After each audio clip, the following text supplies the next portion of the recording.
اعوذ باللہ من الشیطان الرجیم قل من كان عدوا لجبريل فإنه نزله على قلبك بإذن الله مصدقا لما بين يديه وهدى وبشرى للمؤمنين۔ ترجمہ معارف القرآن۔ کہہ دو کہ کون ہے دشمن جبرائیل کا کہ بے شک اس نے تو اتارا اس کو تمہارے دل پر اللہ کے حکم سے، جو تصدیق کرنے والا ہے اس کا جو اس کے آگے ہے، اور ہدایت اور خوشخبری ہے مان جانے والوں کے لیے۔ تفسیر۔ کیسے احمق ہے یہودیوں میں سے عبداللہ ابن سوریہ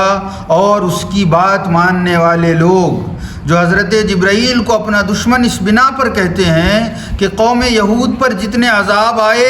وہ حضرت جبرائیل ہی لائے۔ یہودیوں نے اپنے نبی سے سن لیا تھا کہ بیت المقدس کہ فلاں قوم میں ایک شخص پیدا ہوگا جو لوٹ لے گا اور یہودیوں کا قتل عام کرے گا۔ وہ لڑکا پیدا ہوا، اس کا نام بخت نصر تھا۔ یہودیوں نے چاہا کہ اس کو بچپن ہی میں مار ڈالیں، لیکن جب سب بارادہ قتل اس تک پہنچے تو جبرائیل تھے جنہوں نے اس کو قتل سے بچا لیا، اور بالآخر اس کے ظلم سے یہودی خانماں برباد ہو گئے۔ اب بھی وہ جبرائیل ہی ہیں جو پیغمبر اسلام کے پاس آ کر ہماری رسوائی کی داستان بتا جاتے ہیں اور ہمارے بھید کو کھول دیتے ہیں۔ ہم لوگ تو میکائیل کو پسند کرتے ہیں اور جبرائیل کو جنم کا اپنا دشمن جانتے ہیں، چونکہ ہمارے ضد میں وہ قرآن لے کر آتے ہیں تو ہم دشمن کی لائی ہوئی کتاب کو نہ مانیں گے۔ ان احمقوں سے اے پیغمبر اسلام کہہ دو کہ اے یہودیوں، آخر تم میں سے کون ہے دشمن جبرائیل کی معصوم ذات کا؟ آج تک جبرائیل نے جو کچھ کیا از خود نہیں کیا، اپنے اللہ تعالیٰ کا حکم بجا لاتے رہے، اور اب بھی وہ اللہ تعالیٰ کے قاصد ہی ہیں، اپنی مرضی سے کچھ نہیں کرتے۔ بلکہ دیکھ لو کہ بے شک اس جبرائیل نے تو اتارا اس قرآن کو پڑھتے، سمجھاتے، یاد کراتے ہوئے تمہارے دل حفظ منزل پر، اپنی خود رائی سے نہیں بلکہ اللہ تعالیٰ کے حکم سے۔ تو ان سے دشمنی حماقت ہے، بے وقوفی ہے۔ وہ تو اللہ تعالیٰ سے دشمنی ہوئی، اور پھر حضرت جبرائیل یہودیوں کے خلاف کیا لا رہے ہیں؟ وہ قرآن لائے تو ایسا جو تصدیق کرنے والا ہے اس توریت و انجیل و زبور و صحف انبیاء کا جو اس کے بہت آگے سے اللہ تعالیٰ کا اتارا ہوا ہے۔ اپنی تصدیق کو لے کر آنے والے کو اپنا دشمن کہنا پلے سرے کی کافرانہ حماقت ہے، اور اس قرآن میں کوئی گتھی اور تاریکی نہیں ہے بلکہ وہ سراپا ہدایت ہے، اور اس میں عذاب کا شائبہ بھی نہیں ہے بلکہ عذاب سے بچانے کی ہی تدبیر اس میں ہے۔ وہ تو صاف صاف خوشخبری ہے سارے مان جانے والوں کے لیے۔ ہدایت و بشارت کو عذاب سمجھنا نرے پاگل کافر کا کام ہے۔ ذرا یہودیوں کی اس چال بازی کو دیکھو کہ اپنا دشمن نہ خدا کو زبان سے کہیں، نہ فرشتوں کو، نہ رسولوں کو، اور نہ میکائیل کو، صرف جبرائیل کو دشمن کہتے ہیں، حالانکہ جبرائیل کی دشمنی جس سبب سے بتاتے ہیں اس سے تو صاف ظاہر ہے کہ وہ اللہ کے بھی دشمن ہیں، اور فرشتوں، رسولوں اور جبرائیل کے ساتھ میکائیل اور سارے مقربان بارگاہ الہی کے بھی دشمن ہیں۔ ایک اللہ کے پیارے کا دشمن سب کا دشمن ہے۔ صدق اللہ مولانا العظیم و صدق رسولہ النبی الامین المتین الکریم۔ اللہ رب العزت نے یہودیوں کی تمام کارستانیاں، چالاکیوں کو قرآن مجید میں جب بیان فرمایا تو اب یہودیوں کے پاس کوئی بات ایسی نہیں رہ گئی کہ وہ ان ساری اپنی تاریخ کا، اپنے جو پچھلے گزر چکے اعمال کا جواب دے سکیں، اپنے جھوٹے ہونے کا رد کر سکیں، اس پر کوئی دلیل لا سکے اپنے سچے ہونے پر۔ تو اب جب وہ اس سے قاصر ہو گئے کہ یہ بات جب قرآن نے بتا دی کہ ان کی کتابوں میں ایسا لکھا ہوا ہے لیکن ان کے آباء و اجداد نے ایسا کیا، یہ ظلم کیے، انبیاء کرام کو اس طرح ستایا، شریعت کی اس طرح توہین کی، جب سب کچھ ان کا برا اچھا سب کچھ قرآن مجید میں رب تبارک و تعالی نے بیان فرما دیا،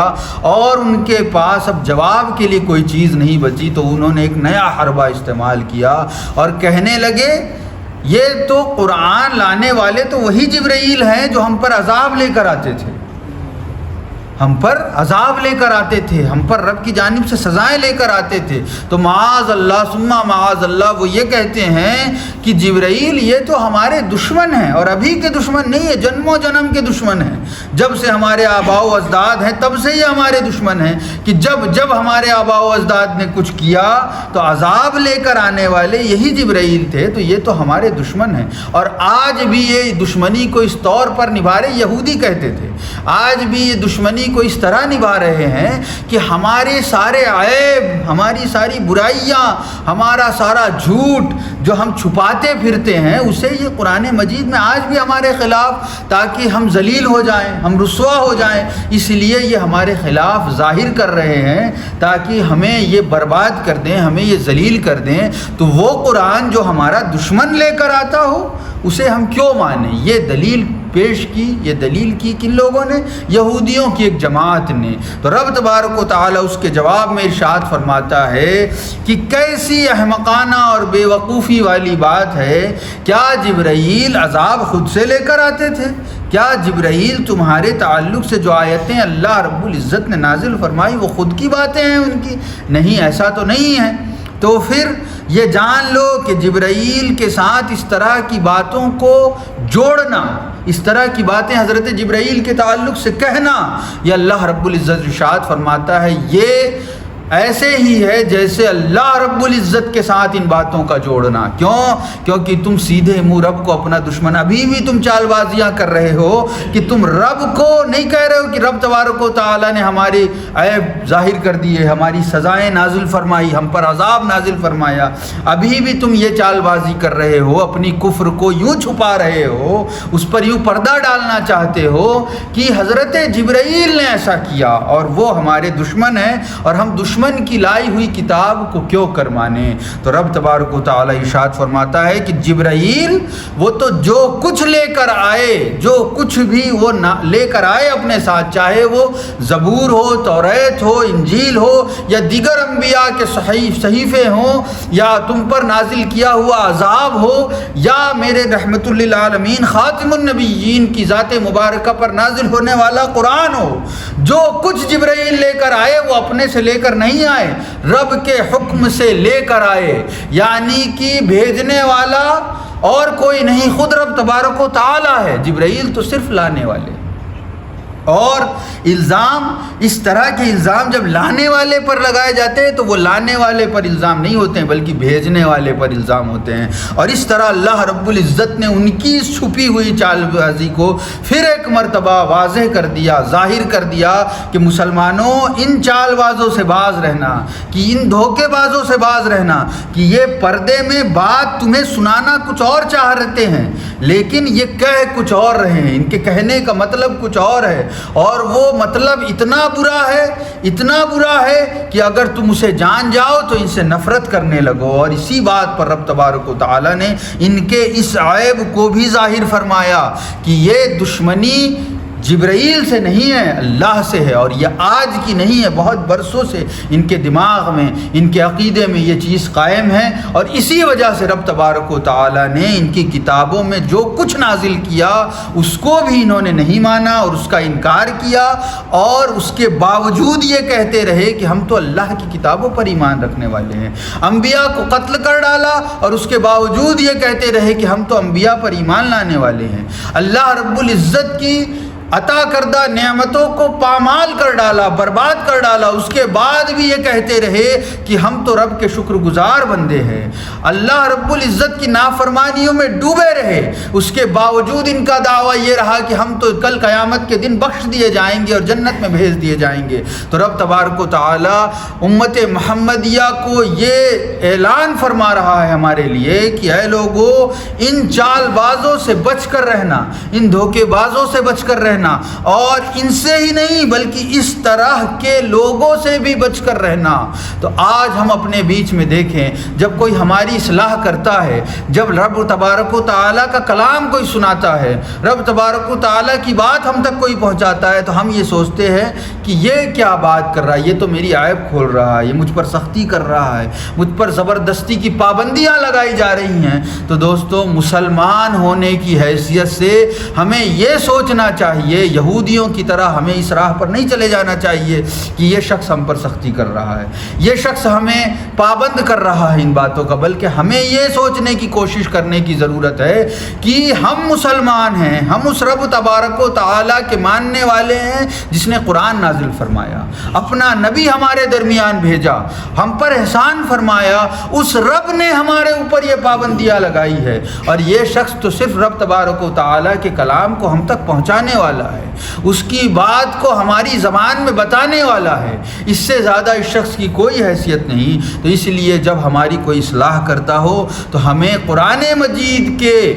ہدایت کے آیات کی وجہ سے ان اصلاح کو سننا چاہیے، ان پر عمل کرنے کی کوشش کرنا چاہیے، اس ایمان اور عقیدے کے ساتھ کہ یہ اس بتانے والے کی بات نہیں ہے، اس یہ بولنے والے کا کلام نہیں ہے، اس تقریر کرنے والے کی بات نہیں ہے، بلکہ یہ اللہ رب العزت کے احکامات ہیں جو اس شخص کے ذریعے ہم تک پہنچائے جا رہے ہیں، جو ان تقاریر کے ذریعے ہم تک پہنچائے جا رہے ہیں، جو ان محفلوں کے ذریعے ہمیں بتائے جا رہے ہیں۔ تو رب تبارک و تعالیٰ کا کلام جب ہم اس عقیدے کے ساتھ اس کو قبول کریں گے تو رب تبارک و تعالیٰ اس کے فیض ہم پر مرتب فرمائے گا، اس اصلاح کی برکت ہم پر مرتب فرمائے گا، ہمارے دلوں کو پلٹ دے گا۔ کیونکہ ہم نے اس کے کلام کی عزت کی، ہم نے اس کے بتائی ہوئی باتوں کی تعظیم بجا لائے، ہم اس کے حبیب صلی اللہ تعالیٰ علیہ وسلم کے بتائے ہوئے راستے کو ہم نے چاہا کہ ہم اس پر چلے۔ تو جب ہم نے یہ چاہا تو رب تبارک و تعالیٰ ہمیں صراط مستقیم پر چلائے گا،